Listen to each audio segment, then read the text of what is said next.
Bukod sa mga terminal dito sa Metro Manila, abala na rin sa mga terminal sa mga probinsya para sa inaasang pagdagsa ng mga pasahero na babiyahe sa Holy Week.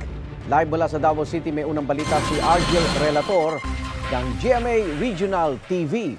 Argel! Igan, asahan ang mas mabilis na pagpapasok ng mga pasahero dito sa Davao City Overland Transport Terminal dahil sa 3 bagong baggage x-ray machine na itinalaga sa passenger entrance ng terminal.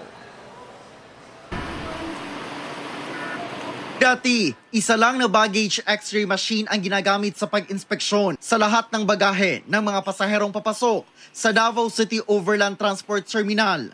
Ngayon, pinalitan na ito ng bagong x-ray machine. May dagdag pang 2 bagong x-ray machine para sa mga maliliit na bagahe.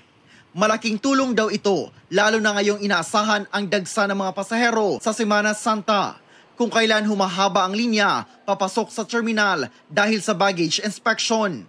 Puro mga high-tech upgraded i-compare to the previous nato nga machine kay kani once nga nay moagi diha nga kanang mga metal or something, so mutingog na siya.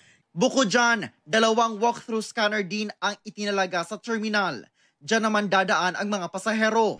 Mahigpit na rin ang pagbabantay sa seguridad para sa mas maayos na biyahe ng nasa libu-libong pasahero sa Semana Santa sa Bulaong Public Bus Terminal sa General Santos City. PNP, ang JTF, ang Coast Guard, ang Public Safety Office at saka ang Bureau of Fire.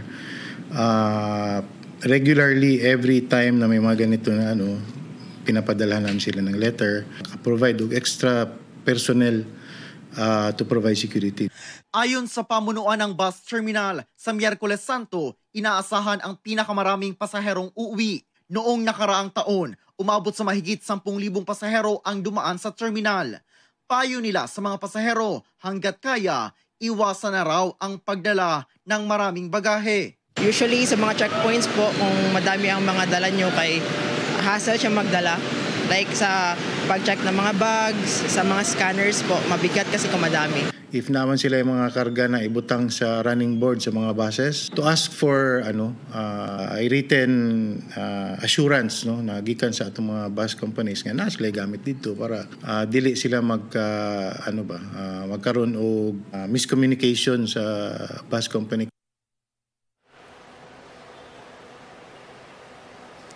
Igan, ayon sa pamunuan ng Davao City Overland Transport Terminal, inaasahang aabot sa 50,000 mga pasahero ang biyaheng probinsya bawat araw simula ngayong weekend. Yan ang latest mula rito sa Davao City. Igan. Maraming salamat, Argel Relator ng GMA Regional TV. Igan, mauna ka sa mga balita, mag-subscribe na sa GMA Integrated News sa YouTube para sa iba't ibang ulat sa ating bansa.